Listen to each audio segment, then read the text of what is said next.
Bon, d'abord, on va parler de lui, Tim Walz, parce que c'est pas quelqu'un qui est extrêmement connu. Par contre, depuis les dernières heures, on ne voit à peu près que lui si on se promène sur les réseaux sociaux, particulièrement aux États-Unis. Parlons de lui un peu. Raphaël, je vais commencer avec vous.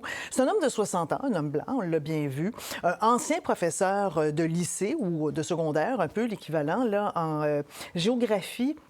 Cours sociaux aussi, un retraité de la Garde nationale, donc lié avec l'armée, et un gouverneur qui a été réélu 2 fois. Absolument, qui a été élu à son 2e mandat comme gouverneur en 2022 et qui, avant d'être gouverneur, avait siégé pendant une douzaine d'années à la Chambre des représentants, a été élu en 2006 la première fois, puis réélu à chaque année ou à chaque année électorale, je vais dire, jusqu'à 2016 inclusivement, alors que sa circonscription, qui est dans le sud ou qui était dans le sud de l'État, dans le sud du Minnesota, votait par une marge de 15 points de pourcentage pour Donald Trump au niveau présidentiel.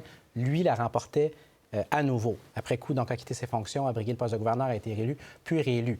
Un type qu'on présente largement aujourd'hui comme étant plus à gauche, mais qui est une réduction, si on veut, de son bilan politique. Parce que lorsqu'il siégeait au Congrès, il avait un bilan, en fait, assez modéré. D'ailleurs, il avait même été appuyé par la National Rifle Association, parce qu'il appuyait notamment les droits des Américains de porter des armes à feu. Il avait également appuyé la construction de l'oléoduc Keystone XL. Donc, ce n'était pas quelqu'un qui était associé à la base avec la faction vraiment de gauche du parti. Dans les dernières années, peut-être un peu plus, mais clairement, il était un choix consensuel pour ce qui est de l'ensemble du Parti démocrate. Michel? C'est un choix intéressant pour 2 raisons. Souvent, on veut un vice-président pour des raisons géographiques. Si ça avait été M. Shapiro, tout le monde aurait dit « Ah, c'est pour gagner la Pennsylvanie ». Lui, il va permettre aux démocrates de parler à des clientèles auxquelles il ne parlait pas beaucoup d'habitude. Le comté de M. Walz, dans le sud de l'État, est un comté agricole. C'est quelqu'un qui peut aller parler aux fermiers dans le Nebraska aussi, puis au Kansas et ailleurs. C'est pas des gens à qui le Parti démocrate parlait d'habitude. Il peut faire ça avec, Raphaël vient de le mentionner, les propriétaires d'armes à feu en disant « Oui, on peut en avoir, on ne veut pas vous les confisquer, mais on devra peut-être faire des contrôles. » Il y a toutes sortes de choses comme ça qui font que cet homme-là, qui est plus modéré que Mme Harris, ou qui a une image plus modérée que Mme Harris, va un peu adoucir les angles parce qu'il faut penser en termes du ticket, comme on dit aux États-Unis, c'est-à-dire l'équipe vice-président-président. Il va donner donc des espaces à Mme Harris qu'elle n'aurait peut-être pas autrement, quitte à ce que, parce que probablement que le Wisconsin va rester dans la colonne démocrate, quitte à ce que ça n'ait pas une importance géographique très précise, comme par exemple l'aurait eu M. Shapiro. Mais quand on regarde les attaques du côté républicain, déjà on le dépeint comme étant, vous savez, quelqu'un de radical, là, la gauche radicale. Mais en quoi est-ce qu'il peut prêter flanc à ce genre d'accusation, Raphaël? Dans les toutes dernières années, surtout depuis qu'il a été réélu et que son parti a pris le contrôle de l'ensemble de l'Assemblée législative du Minnesota, c'est vrai qu'il a signé certains projets de loi qui étaient vus comme étant plus à gauche, notamment la légalisation de la marijuana. Ça, c'est un exemple. Un autre, signé une autre loi qui visait à ce qu'on élimine tout ce qui est énergie pétrolière, essentiellement, ou énergie sale, entre guillemets, d'ici 2040. Bon, ce sont des exemples. En même temps, est-ce que l'angle idéologique fonctionne pour Donald Trump comme attaque? Écoutez, ça fait 16 jours qu'il l'essaye face à Mme Harris. Il y a une chose qui se passe depuis 16 jours, elle monte, il descend.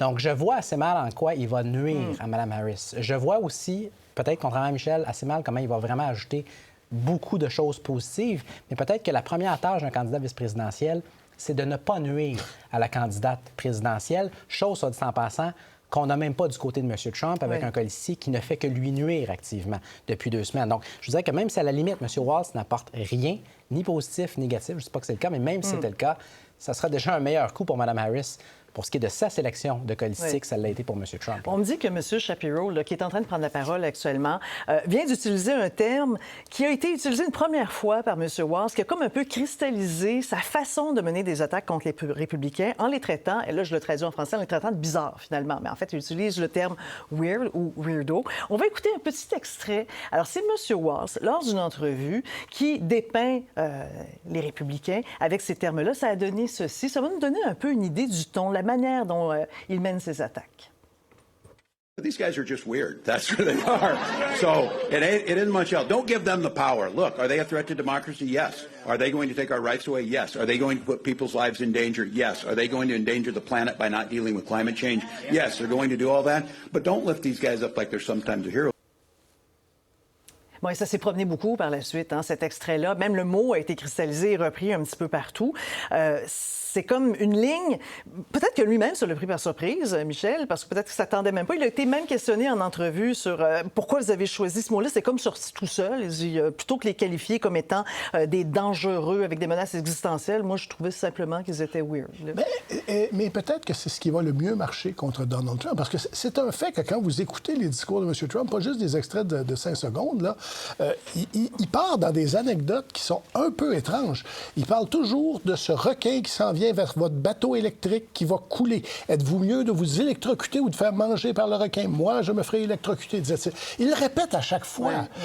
Il parle d'Hannibal Lecter à peu près à tout le fameux film là, qui mangeait des êtres humains, ce gentil monsieur, à peu près à tous ses discours. À un moment donné, oui, c'est étrange. Oui, c'est weird. Et des fois, il y a un petit côté... vous connaissez la fable de l'empereur est tout nu, hein? C'est un petit côté... On a dit, là, l'empereur est tout nu. Là, il fait des affaires bizarres, M. Trump. Et il prend bien soin de dire... Je ne dis pas que les républicains sont étranges. Je dis que Trump est étrange. Alors, et ça commence à porter fruit, ça. Et comme disait Raphaël, on commence à le voir dans les sondages. Et ce qui est frappant aussi, parce qu'on le connaissait bien peu, donc on le voit s'exprimer, on entend ses entrevues... c'est un habile communicateur, très, très à l'aise. Et il y a un côté bonhomme aussi. Vous savez, le côté sympathique, là.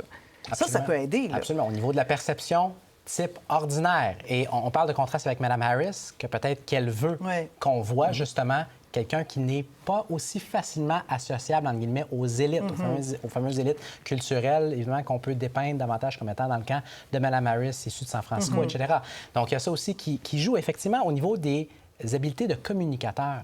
C'est pas simplement le genre de langage qu'il utilise, c'est son style, très fluide, très ordinaire. On verra ce que ça va donner, on verra l'impact que ça aura, mais on voit mal comment ça peut nuire à Mme Harris, encore une fois, au minimum. Là. Oui, parce que à la fin, je ne veux pas utiliser l'expression parce qu'elle appartient à M. Poilievre, mais il y a un côté, au Canada en tout cas, il y a un côté gros bon sens chez ce bonhomme-là. Et c'est souvent ce qu'on a reproché aux démocrates de ne pas parler aux gens, d'avoir toutes sortes de théories avec une étude sociologique qui viennent l'appuyer, puis des choses comme ça, mais de ne pas parler de choses simples. Cet homme-là est, de toute évidence, c'est pas un simpliste, là. C'est quelqu'un qui s'exprime en termes simples, qui, vous savez, quand on a passé 12 ans, je pense, à être professeur de sciences sociales et de géographie dans un high school américain, vous apprenez à parler aux jeunes de façon simple et pour qu'on vous comprenne. Il y a beaucoup de vidéos de lui avec des jeunes aussi, où on voit, il a le tour là, avec les jeunes. Et aujourd'hui, il a mis en ligne, lui, sur son compte X, une vidéo où il se présente. Et on voit qu'il mise beaucoup sur ses origines, Midwest, famille à une petite école, un père qui est mort jeune, un père qui était dans l'armée aussi, une école où il dit on était à peu près tous parents, c'était vraiment gros comme ma main. On va écouter un petit extrait justement de cette vidéo et de voir comment lui peut être reconnu. My dad was in the Army, and with his encouragement, I joined the Army National Guard when I was 17. I served for 24 years. I used my GI benefits to go to college and become a public school teacher. I coached football and taught social studies for 20 years. And I tried to teach my students what small-town Nebraska taught me: respect, compromise, service to country. And so when I went into government, that's what I carried with me. I worked with Republicans to pass an infrastructure. Alors, comme vous l'avez dit, un homme du peuple, hein, finalement, quelqu'un qui vous ressemble, qui pourrait être votre voisin. Là. Absolument. Et au-delà de M. Walz, personnellement, regardez simplement au niveau de la campagne démocrate et le contraste avec la campagne républicaine. Mme Harris a eu quelques jours à peine pour se choisir un colistier et regardez le niveau de professionnalisme et à quel point on semble voir quelque chose, ou on voit plutôt quelque chose qui était bien rodé. Le contraste avec M. Trump qui, lui, a pu jouir de mois, littéralement de mois pour se choisir un colistier qui non seulement a fait une mauvaise sélection, clairement d'un point de vue stratégique, mais qui l'a fait, franchement, tout croche. Rappelez-vous comment ça a été annoncé. Dans la confusion, la première journée de la Convention républicaine, on voit M. Vance, donc son nouveau colistier, qui arrive sur le plancher de la Convention comme s'il n'y avait rien qui était préparé. Et dans les jours qui ont suivi, clairement quelque chose de catastrophique, là, comme introduction à la population américaine. Dans les premières heures, on est dans les premiers balbutiements, mais dans les premières heures, le contraste est nettement à l'avantage. Mais à l'époque, à ce moment-là, l'adversaire, c'était Joe Biden. Tout a changé. Est-ce qu'elle tient encore la route, la campagne qui est menée par le camp républicain, par M. Trump, Michel? Pas du tout. Juste le choix de M. Vance Pourquoi on a choisi M. Vance? Parce qu'il allait mobiliser les républicains déjà convaincus puis qui allaient se dire peut-être on n'ira pas voter, on va gagner de toute façon. On voulait sortir et on voulait les sortir très fort pour avoir une grosse majorité. Ça, c'était le plan avec Joe Biden. Ce plan-là ne tient plus. Alors peut-être qu'aujourd'hui, s'il devait refaire un choix de vice-président, il ne prendrait pas M. Vance, mais il est trop tard, évidemment. Alors, il est clair que même que M. Vance et M. Trump ont laissé entendre, vous savez, on nous a fait un coup de cochon, ils ont changé leur candidat, eux autres. Oui, mais c'est ça, la politique, ça arrive, ces choses-là. Et ils ne semblent pas être capables de retomber sur leurs pieds avec la nomination de Mme Harris. Ils ne savent pas comment la critiquer, ils ne savent pas comment l'attaquer.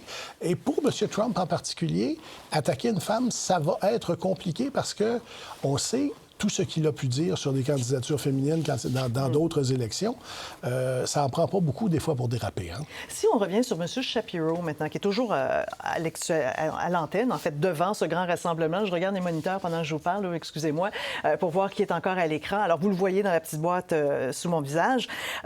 Pourquoi ça n'a pas été lui? Pourquoi ça n'aurait pas? Parce que bien des gens se disaient, écoutez, c'est lui, c'est le candidat de choix, parce qu'il marque vraiment un contraste ici. Bon, puis pour des raisons vraiment, comment dire, de fine tactique, on pourrait dire, il aurait pu effectivement mener à faire basculer peut-être davantage des États clés. Je ne sais pas ce que vous en pensez, Raphaël.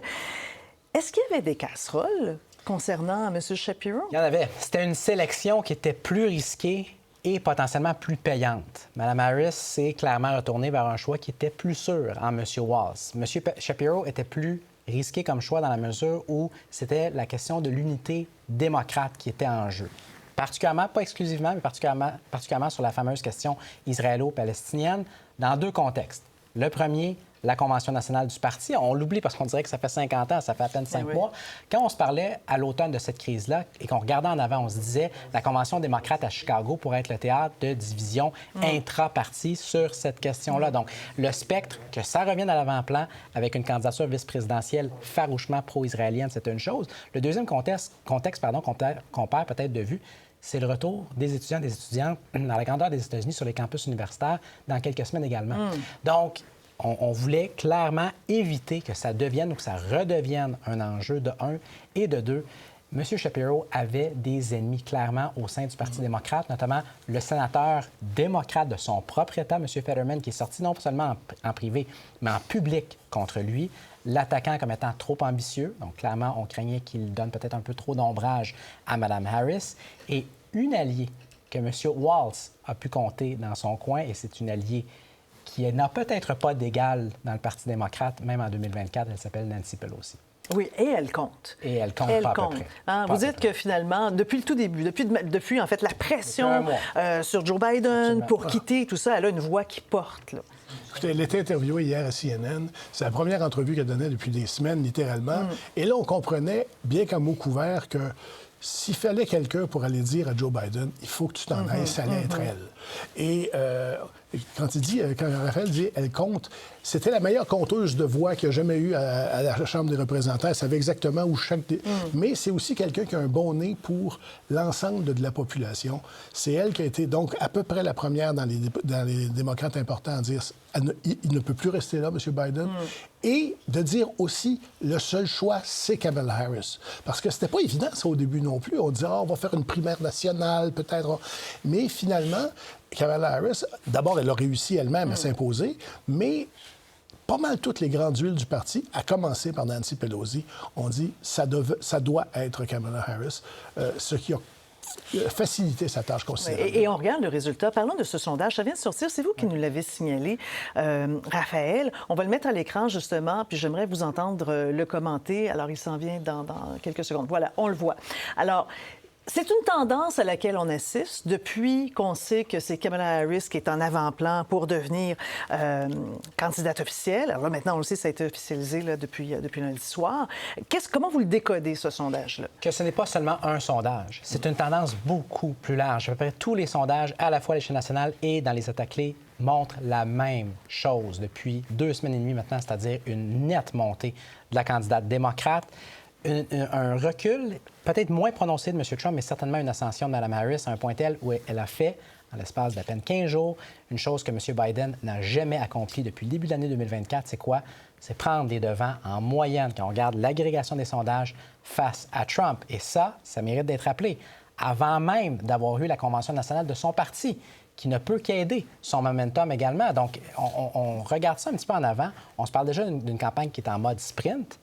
Imaginez si on commence le mois de septembre, les conventions sont derrière nous et Mme Harris est en avance. À quel point ça va être difficile pour M. Trump de renverser la tendance dans un contexte où, clairement, comme Michel le disait tantôt, entièrement à juste titre, sa campagne est complètement déboussolée. Michel? Ce qu'il faut voir, c'est que Mme Harris commence à avoir une avance qui est suffisamment importante pour dire ça va se traduire au collège électoral. M. Trump a déjà gagné une élection en ayant moins de voix qu'Hillary Clinton, mais en ayant plus de voix au collège électoral. À un moment donné, quand on arrive à 53, 54 % on va gagner le collège électoral.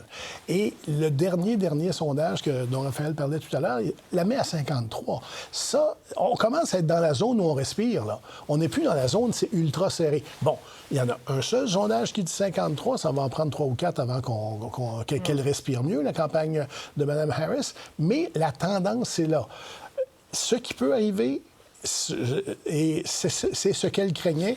Et quand Raphaël disait, pour l'unité du parti, on ne voulait pas avoir M. Shapiro, c'était justement que la Convention démocrate à Chicago, où en 68, les démocrates avaient perdu leur élection parce que ça s'était divisé sur le Vietnam dans le Congrès et dans les rues de Chicago, que la même chose se reproduise. Là, c'est ce qu'elle voulait éviter. Alors, c'est très important, ce geste-là qu'elle a fait. Et si on a une bonne convention, ça va vraiment aplanir le terrain pour les prochaines semaines. L'objectif d'être d'abord et avant tout un parti uni, pas un parti qui est en train de se déchirer sur une question qu'on ne peut pas résoudre, le conflit israélo-palestinien. Là, en fait, on sent qu'on essaie de s'en éloigner le plus possible, de ne pas avoir à trop en parler ou à trop se positionner.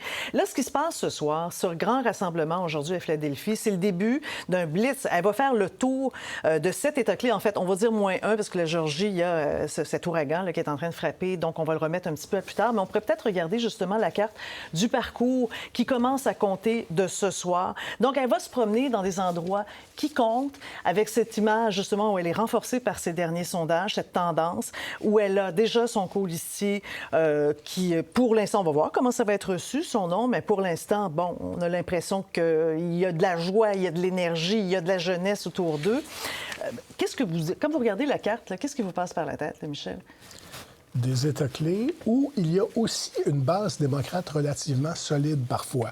C'est pas parce que, par exemple, au Wisconsin, c'est un État qui parfois change de bord, mais le gouverneur, on le sait maintenant, il est démocrate, les sénateurs le sont. En Arizona, le sénateur Kelly, qui est un démocrate, a failli être candidat à la vice-présidence. Bien, ils ont comme on dit au Québec, des poteaux dans chacun de ces États-là, les démocrates. Et donc, ils ne sont pas en terrain complètement inconnu.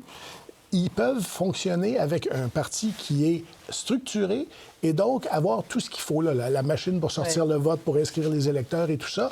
Alors, oui, c'est des États pivots, mais c'est des États où le Parti démocrate existe et est structuré, ce qui est très important. Bon, et puis Raphaël, vous l'avez dit, ça a été un petit peu un coup d'épée dans l'eau quand Donald Trump a présenté de son côté son candidat à la vice-présidence, M. Vance. C'est pas du tout la carte que joue Mme Harris. Au contraire, elle veut le faire voir, elle veut en profiter là, de cette nomination-là. Exactement. Regardez encore une fois, Julie, le contraste. Comment on a annoncé et on a présenté M. Vance, en bon français, tout croche, aucune tournée de la sorte. Regardez ce que Mme Harris et M. Walz vont faire à compter des prochains jours. Et d'un point de vue médiatique, ce que ça quasi assure à la campagne démocrate, ce sont encore une fois des jours additionnels, non seulement de couverture médiatique, mais de couverture positive. Pendant ce temps-là, autre contraste avec la campagne Trump, où est le candidat républicain?